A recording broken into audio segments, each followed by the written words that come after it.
Welcome, guys, to How the Frack We Got Here, a show that takes the news and events of the week and try to make sense out of it all. I'm your host, the most Will Buchanan, and on this show, we simply are all about the facts. There are plenty of news stations out there that simply want to do anything short but inform you. Here at How the Frack We Got Here, that's all we believe in. We go up to the left, we go up to the right, we go up to the middle of independence. We go after all sides because there's more than one side of a story to everything, and you need to know it all in order to actually formulate your own opinion. And that's what we try to do here at How the Frack We Got Here. Thanks for listening, and hold on, it's gonna be fun. Hey everybody, today's date, May the 8th, 2024, and this is How the Frack We Got Here. I'm your host, the most Will Buchanan. How the Frack We Got Here. We do take the events of the week and try to make sense out of it all. Before we get started, yes, my son who decided that nap time wasn't going to happen is with me. But we are a news podcast, guys, which means that we do try to find the most reputable news from the best sources for investigative journalism. We do not do sensational news like Fox News or Newsmax or The Blaze or your extreme left or extreme right. We give you the facts and just the facts and nothing but the facts. At the same time, guys, we do try to watch our language on the show. I know we do try, Obi, but sometimes words do fly. At the same time, there may be things that might be shown that might be too intense for younger viewers. So viewer discretion is advised. Aside from that, welcome. So, I guess there's no way to start this because every time I want to bring up the college protests, they just seem to get worse, and I do mean worse. Putting protesters under arrest. New clashes today between police and demonstrators on college campuses. Here in D.C., police pepper spraying protesters, breaking up an encampment there at George Washington University. At least 33 people arrested. Then in New York City, police were breaking up an encampment at the Fashion Institute of Technology. Roughly 50 people there were arrested. Our Phil Lipoff has been following all the latest developments. Phil, let's go ahead and start with the situation at GW. Protesters had been camped out there for 2 weeks. What made police finally move in? Well, warning after warning after warning. And right off the bat, Kara, we should mention that the protesters at GW and other places still at this hour know what's going to happen eventually. The police are going to move in. And in D.C., they did to clear out that encampment. It had been there, as I mentioned, for more than a week. There was a skirmish, as you see. You mentioned 33 people were arrested. I will say what's interesting about this particular incident is that it happened just hours before Washington Mayor Muriel Bowser and her police chief were scheduled to testify in front of a congressional committee investigating the response to that encampment over the past week or so. I mean, this happened in the early morning hours, and that committee was scheduled to have a hearing today. When Oversight Chair James Comer, a Republican from Kentucky, heard about the police action and clearing of the encampment, he announced that the hearing was canceled. We don't need to have it anymore, and he took credit for the action. It's interesting, Phil, just coming across the wire here that during a press conference with D.C. police, they were explaining that they shut down George Washington University's encampment at 3 a.m., saying that protesters from Columbia University actually showed up and infiltrated these protests. It's interesting to kind of see as things slow down there in New York, there are still those that were involved with these protests kind of moving into other areas.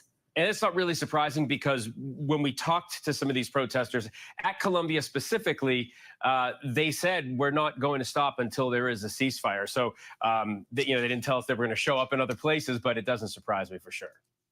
Well, you've gone across country following all the other encampments and protests. What do we know?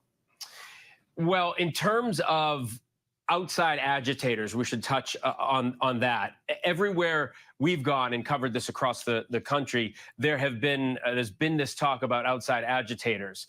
We've seen more than 2,500 arrests across the country. It could even be more now at more than 40 campuses. The percentage of people arrested is different from campus to campus. At Columbia, the NYPD says about 30% of those they arrested were not affiliated with that school. But at City College of New York, that number was way higher. 60% of the people arrested, police tell us, were not affiliated with that school. So who are these people? Where are they coming from?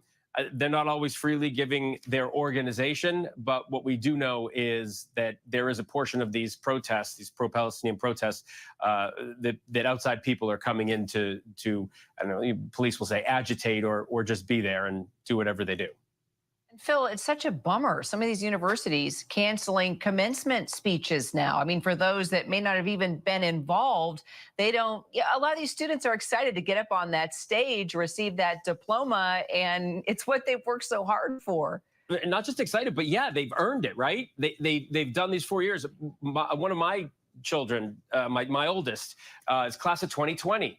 So we had to drive by her high school in 2020 during the pandemic for her graduation.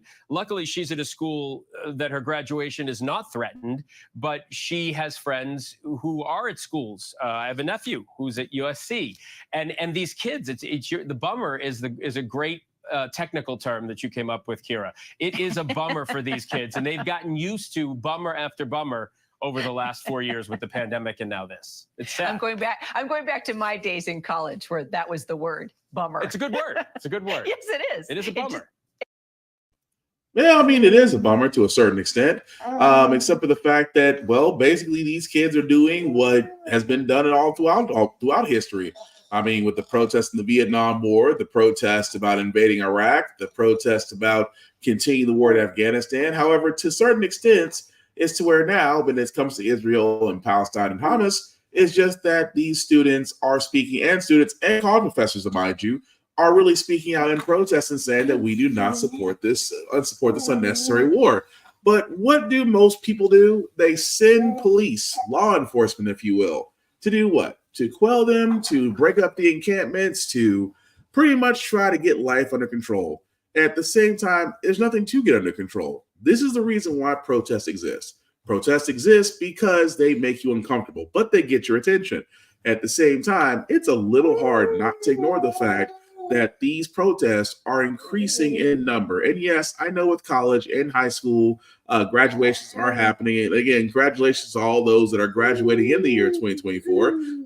Definitely kudos to you. But yes, does it get overshadowed by protests? Absolutely. But for good reason. Because again, we're sitting there backing Israel against their really unjustified attacks. And at the same time, Biden is hoping for a ceasefire while Netanyahu, the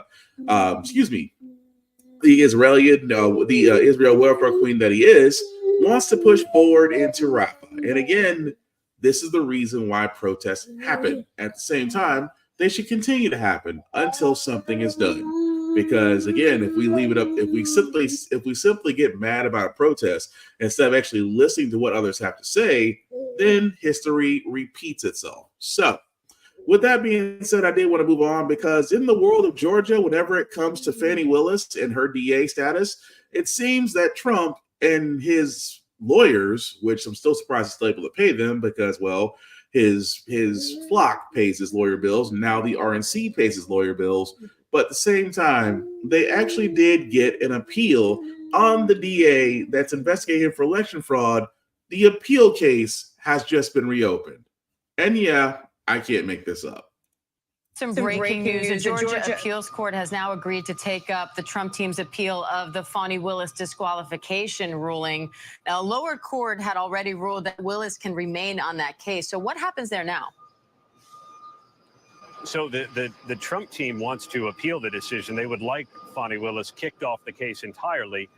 The judge has ruled that Fani Willis could stay as long as her former paramour, Nathan Wade, was removed from the case to avoid even the appearance of any kind of a conflict. So he's off the case. Fani Willis is on. The appellate court has agreed to take up the matter. They haven't, agreed to any decision, but they've at least agreed to take it up, which is yet one more delay for a case that still does not have a date to start trial. So, Con, what does this do, these delays do, given we're 6 months away from the election now? I think, Diane, that's a great question. And ultimately what it does is it guarantees that the only case that's going to trial out of these three criminal cases, the documents case, the Fani Willis case, January 6th case, is ultimately the case that's now before the judge and jury in New York State. And Aaron, looking back at the criminal hush money trial now, Stormy Daniels was one of the key witnesses in this case, right? Her and Michael Cohen are arguably the two big names that we're looking to hear from. So now that she has had this testimony, what do you expect to happen next?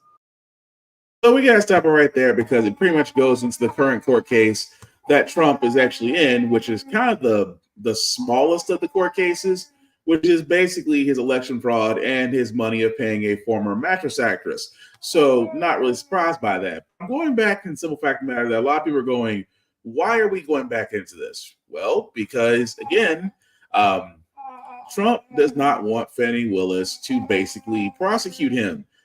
Because if you guys don't remember, just a few months ago, this whole big uproar about her prosecutor she brought on that she had a relationship with.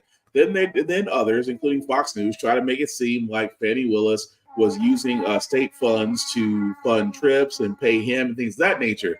And we all remember the infamous testimony that Fannie Willis did from the witness stand and dissecting the Trump prosecutors at the time, to the point to where even the judge had to sit there and say, you guys need to go back and figure out your case. It's almost as if they have to turn around and give the Trump prosecutors all the chances in the world to really figure out what is the obvious. Fannie Willis is not going away anytime soon. She literally won her case to remain on the trial. And it was a little unfair that, yes, that the prosecutor for her side had to go, because the judge pretty much sat there and said, well, we can't prove the simple fact of the matter that you guys did have an impromptu relationship. But at the same time, one of you have to go, in which her prosecutor did actually leave. So why are we appealing? We're appealing because, again, because Trump and his team are figuring out what these court cases keeping up. And I keep saying this because he's all but racked up the Republican nomination. So what's going on with these court cases is that his lawyers, again, are trying to figure out every stall tactic they can think of to push these court cases back. Now, in one instance, which we're about to cover very soon, they were successful in doing just that, and it was one of the bigger cases. But in the sense of Fannie Willis, which her and her team are ready to go and to prosecute Trump, Trump is doing his best because the federal election, again, a major federal case, which, if he's convicted, disqualifies him from the presidency, is the whole entire reason why this case is being pushed back, while the run to the letter with his hush money payments going to his campaign is moving forward because they think they can win. And so it doesn't defeat the fact of, well, the evidence that he has against him is overwhelming, and Willis and her team are ready to prove it. But Trump's team is ready to delay it as much as possible. Why? Because they feel like if he gets the nomination and he's running for the election, he can't be prosecuted. Which, again, he can be prosecuted. There is no rhetoric, there is no law, there is nothing out there that says a person running for office cannot still be tried in court and indicted. Running for presidency does not absolve you of that. However, the fear of it all is if he somehow does win the presidency and he somehow is back in power, he could have those cases dismissed, which is what the end goal would be for him anyway. But again, Fannie Willis has to go this whole rigmarole because, simply put, it is a delay stall tactic. That is all it is. But speaking of stall tactics, guys, Marjorie Taylor Greene decided that, well, if I'm going to keep down on this hill to get the House Speaker, Mike Johnson, to listen, I'm going to bring it up to a vote. And I cannot believe this. She actually did go forward with this. But let me give you the before we get to the after. Well, I'd love to be a fly on the wall for this conversation. Speaker Mike Johnson and Congresswoman Marjorie Taylor Greene meeting for 90 minutes today. You know, Greene continues to make that threat that she wants to oust Johnson from his speakership. And one vote can do it, and the House can make that proposal. At today's meeting, Congresswoman Greene, issued her list of demands that Speaker of the House Johnson must meet her demands in order to vote on her motion to vacate. That is what they call this effort to oust the Speaker. These are not unreasonable requests. These are the right things to do. These are the right things to do for our conference. And our Republican Speaker, who ran for the Democrat agenda, should be able to get it done. All right, Jay O'Brien's on Capitol Hill following all the latest developments, as he does. So, Jay, Speaker Mike Johnson, Representative Marjorie Taylor Greene, they had their second meeting today. Tell us about what's going on there. Well, they met yesterday for about 2 hours. Today they met for 90 minutes, and they're no closer to any kind of agreement, although Congresswoman Green said the meeting was productive. But she also looks no closer, guys, to calling for an actual vote on whether or not Mike Johnson should be ousted as Speaker. She promised to call a vote this week, but now they're in these ongoing talks, which frankly weren't expected to really come about this week. And now it's unclear if there's ever going to be a vote on Johnson's future.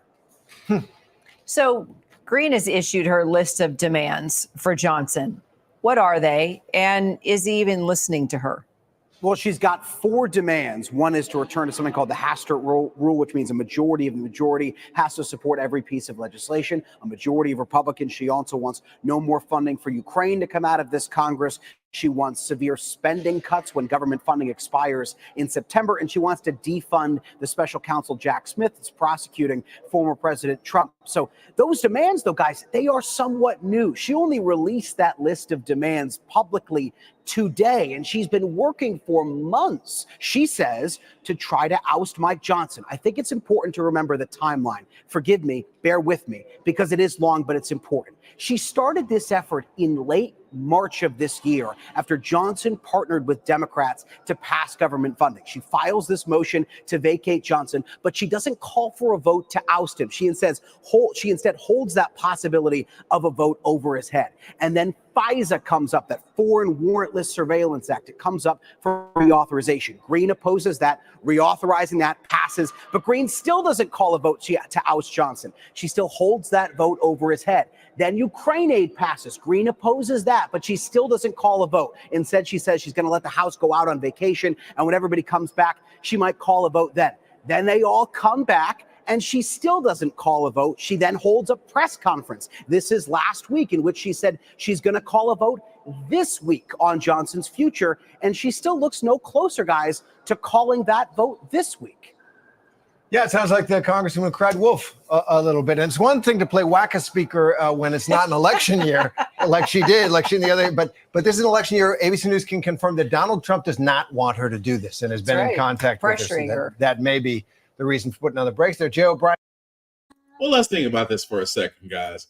Marjorie Taylor Greene, a woman who got elected for spouting QAnon, a woman that couldn't get along with her fellow politicians, a woman that literally had her entire public marriage drawn out to the world to see, who got paid for doing nothing, wants to threaten the Speaker of the House because, well, he's doing his job. Keep in mind, this is the same thing that she did with former Speaker of the House, Kevin McCarthy, saying, well, he worked with the Democrats. Yes, that's what the House Speaker has to do. You do have to work with Democrats. Unfortunately, that is the result. That is the job that you have. But look at the demands that she had. They want to cut spending once government funding runs out. Typical Republican rhetoric. She also wants to defund Jack, the special counsel, which again Trump did ask for in his case. But again, she wants that defunded. And then on top of that, she says no more money to Ukraine. All Republican talking points. And also, like I said, that's the before. Here's the after. Shortly a couple of hours earlier today, she did bring up her vote. She did bring up a measure to vote for the Speaker of the House, Mike Johnson, to be removed. It was immediately shot down to a bunch of boos. Why? Because the Democratic Party stepped in to actually vote to keep the man, along with several Republicans, to keep Johnson in his position, which basically made Marjorie Taylor Greene look like an idiot, which is not that hard to do. But this is the Republican Congress that they wanted. This 118th Congress, again, has done nothing. Again, I keep pointing this out because for all those conservatives out there, name me one thing this Congress has done that has actually improved the American people, because honestly, they haven't. And even more so, you basically still have the Republican Party still trying to oust the very same person they nominated him because the person before him was doing the exact same thing. So again, craziness when it comes to Congress, especially on the conservative side. But keep in mind, guys, like I talked about earlier, where I said Trump successfully got probably one of the biggest cases, which he's dealing with, because, I mean, he's under 91 federal indictments. But the case regarding the classified documents, the ones that he basically dealt with the FBI, when he basically sat there and said that, yes, I can declassify this, that he sat there and said that as president, he can do this. and we come to find out that that was BS. Somehow, some way, the judge just now postponed the case, or I should say, the trial. Again, it's almost as if, and if you're wondering, the judge that's actually over this is a Trump nominated judge. We shouldn't be surprised. Paula Reed, as well as former Trump White House attorney Jim Schultz. So, Paula, a significant shift, certainly playing into Trump's strategy of delay. But also, we should note, Special Counsel Jack Smith really has voiced some serious concerns, if not animus, toward this judge. Yeah, absolutely. And there may come a time when he tries to get her removed from the case. But at this point, that's premature. What Jack Smith knows tonight, though, is that it's very possible that he may not be able to bring either one of his federal cases against former President Trump before the election. And the election is a significant point on the calendar, because if Trump is reelected, he can have Jack Smith and both of his cases dismissed. Now, here, this case, the classified documents case, postponed indefinitely. But the other prosecution that Smith has brought, the January 6th case, also on ice while the Supreme Court contemplates if Trump has presidential immunity. Now, in the arguments a couple weeks ago, they signaled that they're not likely to toss that case out, but they might toss it back down to the trial court for more litigation, which, again, that's why it would make it impossible to bring before the November election. Obviously, we're here in Manhattan for this criminal case. The other one outstanding is the RICO case down in Georgia. But again, it goes back to the strategy of delay. By trying to have Fani Willis and Nathan Wade removed from the case, they successfully likely pushed that until late in this year. And it's very difficult, again, if Trump is reelected, to put him on trial down there. So this long game that they've been playing to try to delay everything overall has been successful. The one case that is going forward is what was always considered kind of the runt of the litter, the least consequential of the four. But it is still a historic case. The first prosecution. And that's the point. That's the part right there that really makes no sense. You're telling me that outside of a federal case, like I talked about, the one with the election, the one regarding his classified documents, both of those, which again could disqualify him if he's indicted, either one of them, have now been pushed back. And I keep asking, people are going to be asking this question: why is it that whenever it comes to Trump, he seems to be getting, lucky? He seems to get his court dates pushed back, appeals in the 11th hour come out. And I have been telling folks, and I'll keep saying this is why I sit there and say voting is important. This is why I sit there and say who you vote is important. Because keep in mind, when Trump did have his presidential run, he installed multiple judges outside of overrunning the Supreme Court. Those very same judges, albeit some of them may actually be doing their job, but some of them may be towing the company line. And the one case that's over those classified documents is being looked at by a Trump-appointed judge. And I'm sorry, that is favoritism being shown, and it is beyond obvious. Because as the reporter said, if Trump were to come back once he's in power, he could dismiss the whole thing as president. And that alone should be a reason that this case should be made priority, regardless if Trump is running or not, because again, he's been indicted. But also, here's the crazy part for all those that don't know, because again, he's still looking for a VP, and America's favorite Uncle Tom, Tim Scott, is basically doing the Charleston shuffle to make sure that he can be a pick me for Trump. Even more so, where again, the question of the election, if the election is done properly and without fraud, would you validate the way if you won or lost? Would you validate it? Would you validate the results? And of course, Tim Scott, again, loves to shuffle and sambo. He said that he won Wisconsin falsely, Senator. So again, to the point, you voted to certify the election results of 2020. It's the exact opposite of what you said and did after 2020. Why would you want to be on a ticket with someone where there's such a fundamental difference? There is clear facts here. President Trump himself said he expects this election to be fair, he expects it to be honest, and he expects to win. That's what the presidential candidate should expect, and I expect the exact same thing. And frankly, the American people agree with him.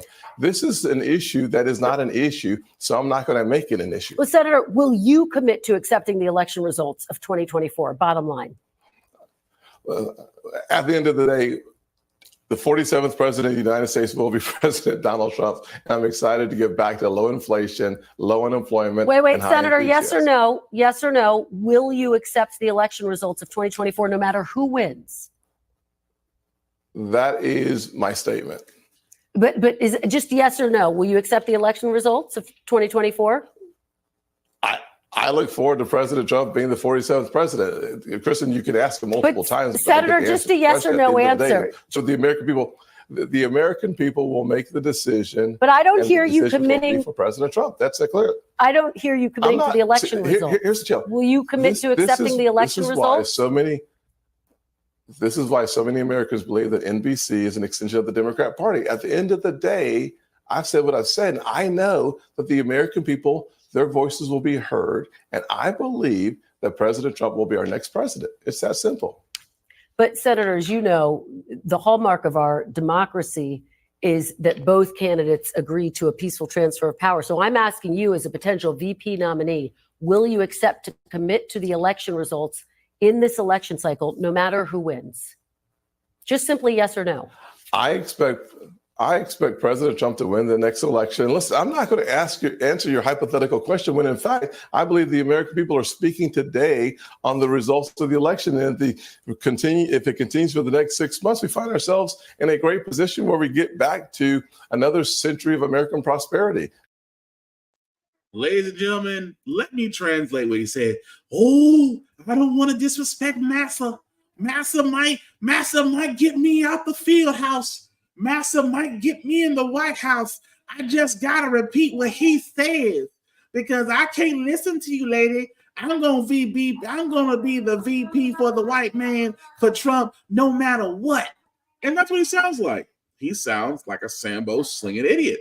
I'm sorry. Yes, I call him a raccoon. He's also a raccoon at this point because it's a simple question. It's a simple question because history does not allow us to forget that for the simple fact of the matter, there's only one group of people, there was only one party out there that was crying about, not having a fair election.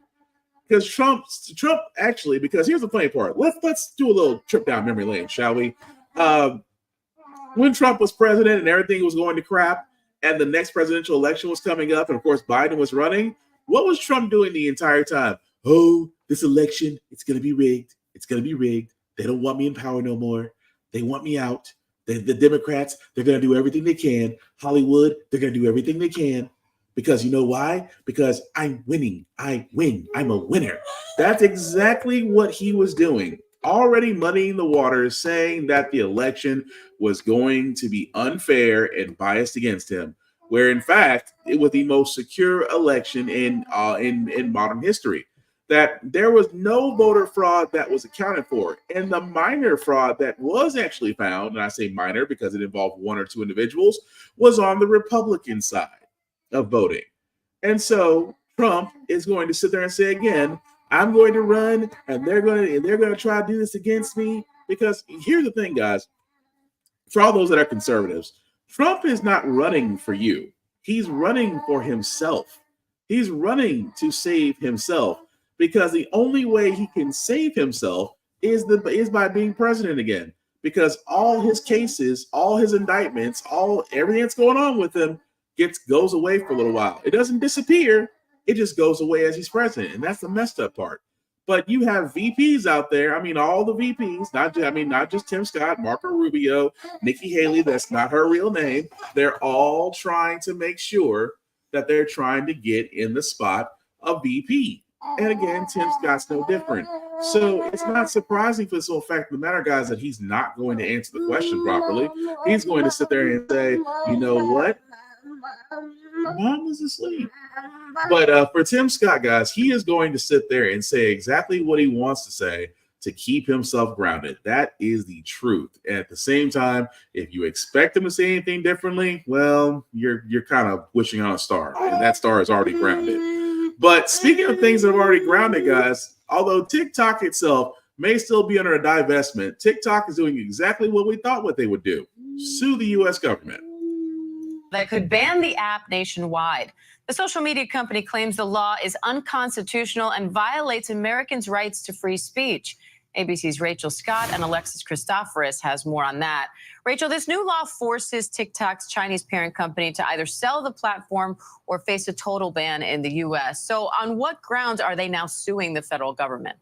Yeah, look, TikTok and its parent company, ByteDance, are making it clear that they will be taking on the federal government. And they outline in this lawsuit that not only are they not willing to try and find a new parent company for TikTok, that they simply just will not do so. So one of the major arguments that TikTok outlines in this lawsuit is that a possible ban infringes on the rights of 170 million Americans who use the app right here in the United States. TikTok also argues that the Chinese parent company ByteDance cannot get permission from the Chinese government necessarily to sell a certain feature of the app that powers TikTok here in the United States. They also make the case here that it would take years to find a whole new set of engineers to sort of power the platform here in the United States. And so ultimately, it would lead to a shutdown of TikTok by the end of January of next year. And so they are taking on the federal government, and they say that they will challenge this all the way through the courts. Alexis, we've heard potential buyers are lining up to buy TikTok. So what's the parent company ByteDance saying about a possible sale? Are they open to it? They have made very clear they are not going to sell this company, and they actually say it's not feasible. To Rachel's point, they're saying they would have to transfer millions of lines of source code, which is the life's blood of TikTok, to the U.S. Then engineers here would have to come up to speed with that source code or that algorithm that makes the company so valuable. They say that could take years to have happen. And what a lot of people might not realize is ByteDance actually owns many different companies, and TikTok is just one of them. It does not mean a lot in terms of revenue to ByteDance. So in many ways, the company would rather see it be shut down and banned in the U.S. than actually sell it to an American-based company. So what does this mean for users then? Well, we don't know until January 19th. People are lining up, as you said, to try and buy it, including deep-pocketed companies like Microsoft and Oracle. We had Kevin O'Leary on this show talking about how he wants to buy it. Yeah, come together with other rich folks, have a consortium of people buy this company. You're looking at it possibly being worth $100 billion with the algorithm. If they were to sell it without that algorithm, some are saying it could be $30 or $40 billion. Remember, 6 out of every 10 Americans under the age of 30 uses TikTok. This is a very valuable company. So, Rachel, how are lawmakers responding to the lawsuit? Well, for the most part, lawmakers are pretty united on this. You had this bipartisan bill that was passed in both the House and the Senate. It made its way to the president's desk, and he ultimately signed it. And they warn of the national security risks here. They say that by using TikTok, that the Chinese parent company ByteDance and even the Chinese government could then have access to your browsing history, even your location, as well as your data. Now, TikTok does deny those allegations. One thing that is also notable in this lawsuit, TikTok points out that even though the president signed that bill that could lead to a possible ban on TikTok here in the United States, the Biden campaign has a TikTok and has continued to use TikTok even after the president signed that bill into law. And so they argue the use of TikTok by the president's own campaign for 2024 and even other members of Congress completely undermines their arguments that this is somehow a national security threat, that they're putting Americans' data and privacy at risk. This is something I asked the vice president about just a couple of weeks ago when I interviewed her. And she said that they don't want a ban. At this point, they are worried, obviously, about the parent company of TikTok, but they're not going to comment on ongoing litigation. So it's amazing that they sit there and say, number one, that TikTok is still a threat to national security. How so? Because TikTok has basically took over exactly what we need to be, a actually unregulated government, actually not a government-controlled app like Meta or Instagram or Facebook. To where, you're able to do things. People have made TikToks. People have made TikTok shops and businesses off TikTok. So I love the fact they sit there and say, well, it's a matter of national security. How so? Just because you no longer can control it? At the same time, I love how they say, well, the Biden campaign, the Biden administration doesn't want TikTok to go away because they still have a TikTok and they're using it. Okay, so why did a majority of Democrats and Republicans both vote to put a divestment on TikTok? Because again, you're basically saying, hey, in order for to operate in the U.S., you need to be owned by U.S. people. Which again, investors are all lining up to purchase TikTok. But I'll give ByteDance credit. We're not selling for what? And of course, them suing is a great counter strike because again, what is the reason why the government wants TikTok so badly? Because again, listen to what they said. Well, the Chinese government could possibly have your information down to your location and all your metadata. Doesn't the US government already have that? And even so, again, it always goes back to that old saying, well, you don't want to do that. The government hates competition. So again, I'm really not surprised by this, guys, but I do love the fact that ByteDance is simply not going away. But we will definitely follow that story as it goes along. Another story that we're following is the Boy Scouts of America is going through a rebranding. I'm pretty sure it has nothing with the decades of sexual abuse that have happened to young Scouters. Maybe. Scouts of America trying to rebrand itself, changing its name for the first time in its 114-year history. It's now going to be known as Scouting America. That's starting next February on the organization's 115th anniversary. The group says the change reflects the continuing efforts to make the program inclusive for everyone. And this is a big change that comes after some big issues for the organization as it spends hundreds of millions of dollars to compensate thousands of men who say they were sexually abused as children in this program. Maura Barrett is following this one for us and joins us now. So Maura, over the last few years, we've really seen this push by the Boy Scouts to try to make the organization more inclusive. And it's pretty different now from how this organization started.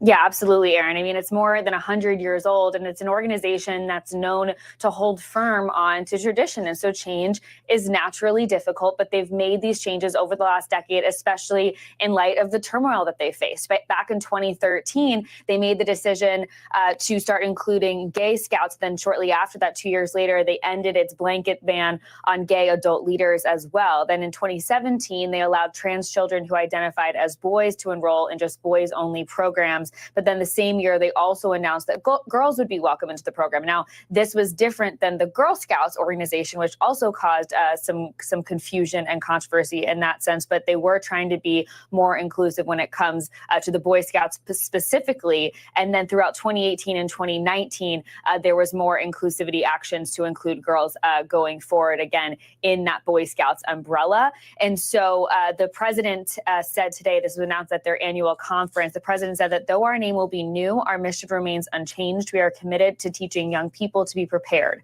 for life. And now the name change will officially take effect starting next year in February. But the president said that they anticipate organizations, groups to start identifying with the new name as soon as in the next couple of months, Aaron. Yeah, at the same time, Maura, there's been all this turmoil in the last few years for this organization, right? We had the bankruptcy there, settling these claims of sexual abuse within the programs. Where does all that stand? Well, if you think back to it, when all of this was unfolding, it also was timed out along with the pandemic. And so the pandemic really hit this organization hard to start. They lost about 1 million members during that time. They sit at about 1 million members right now. Their peak was at 5 million, just to give you some context there. Understandably, it was hard to participate in these organization groups during the pandemic, but then they were also hit with these allegations, lawsuits of sexual abuse. And in 2020, at the same time, they filed for bankruptcy protection because of these nearly 300 lawsuits and sex abuse claims. And then they reached a settlement, an $850 million settlement with thousands of men who said that they were abused as children in 2021. And then just last year, a judge upheld this $2.4 billion bankruptcy plan. And basically what that means is it gives the Boy Scout group, the organization, the ability to operate while they're paying compensation to these men who allege that they faced sexual abuse when they were children. And so all of this is still unfolding behind the scenes as the organization works to push forward and rebrand it. So really and truly, it is great that, Boy Scouts are including girls in Club Scouts because, it's the nature of what we live in. It's pretty much our society. But it does make me wonder, if it wasn't for the years of sexual abuse cases that come up, $850 million settlement that they have to do, would they be rebranding? Because again, that's usually the dead giveaway when something is going terribly wrong in a company. We immediately have to rebrand. So that way you're not going to remember it, all the crappy stuff we did beforehand. But again, not knocking it. The fact it's going to be called Scouts of America. I just hope they learn from the Girl Scouts and actually stop selling popcorn and get on cookies or something, because let's be honest, Girl Scouts are cleaning up when it's cookie time, which reminds me, I need to make sure the next time, because those coffee and Sandy's cookies are just awesome. Forget them mints. But anyway, I digress. A couple more stories. Last story, guys, before we get to our feel good segment. Again, I talked about what these Republicans are doing with workforces, guys. I've sat there and said the entire time we need to watch out, because what the Republican Party is doing is they are basically slowly, if not progressively, trying to make child labor laws a little bit more looser. I talked about this janitorial service last year employing minors and getting caught. And it's the same group, Fayette Janitorial Services, did have a settlement that they would pay almost $650,000 in civil penalties for hiring underage children at meat processing plants. I keep saying this. They are, because of the fact of the workforce and because of how everything is happening, the Republicans, instead of, trying to actually help workers get more pay, get more benefits, get more the things that all these other countries are enjoying, that we ourselves asked for in this country. Republicans sat there and said, well, we're not going to give you that, but we'll make it easier for a child to work, for a teenager to work longer hours, because, well, businesses need workers. And let's be honest, GOP is going to listen to who's ever fattening their pockets, which are businesses. These same businesses are employing minors, some of them undocumented, to clean up, to do adult jobs. And even more so, some of these kids are getting hurt or worse. At the same time, these businesses aren't getting penalized. Not in the same sense that, Rick DeSantis would actually penalize Florida companies for hiring undocumented workers. But again, this is a strict warning, which I hope will lead to a trend, but I doubt it will, because these are the same people that will employ underage workers, simply put, because they're not going to change their wages, but they need people. And that alone will tell you about this economy that we're living in right now, that if you simply paid more for workers, this economy would turn around in a heartbeat, because you based this economy around consumer spending. And if consumers aren't spending, the economy will tank, inflation will rise, mainly because companies have sat there and really short-stocked their inventory and raised their prices, because they still, in an inflation economy, companies are still turning record profits, which tells you it's not inflation, it's freaking greed. But we're going to go ahead and move on to our feel good segment, guys, because usually on How the Frack We Got Here, we usually cover a lot of things that are doom and gloom. Sometimes maybe use your faith in humanity, but hey, it's Wednesday. Tomorrow's Friday Eve, which is Thursday. We will leave you guys out some good vibrations, and hopefully this next story will do that, because I did want to cover the WNBA, because Angel Reese and Chicago Sky, unfortunately, their first game was not televised, because every other sports network seemed to be tuned in on Caitlin Clark and the Internet Fever, which again was pointed out by several people that, all these games shouldn't focus around just one player. Caitlin Clark is not Michael Jordan.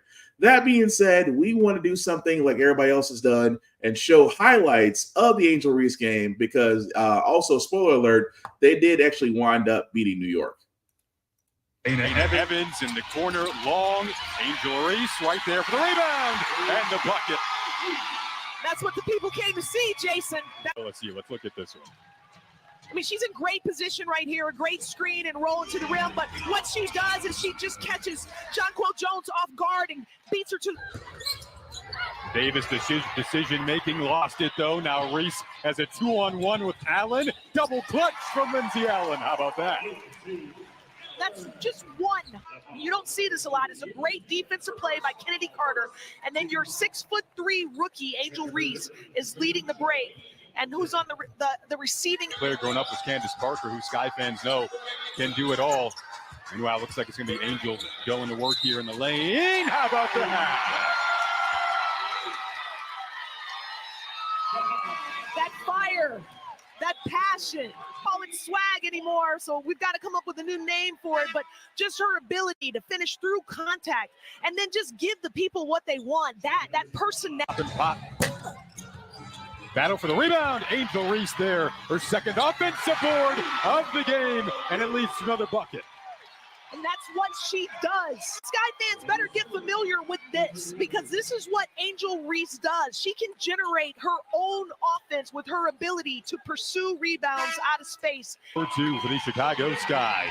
Angel Reese had a really good first half in her first game in front of the home fans here in Chi-Town.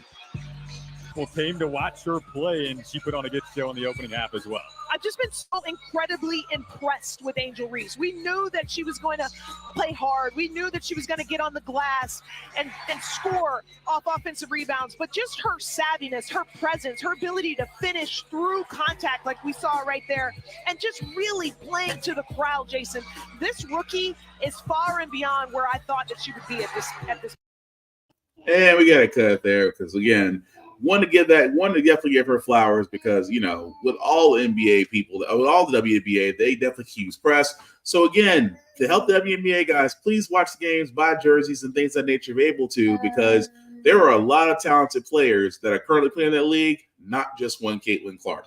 So, that being said, guys, we are going to go ahead and wrap this up. I do thank you all who are watching for liking this, for letting people know this is live. I certainly appreciate that. Some shameless plugging before we do get out of here, guys. I do also want to shout out blurredstation.com.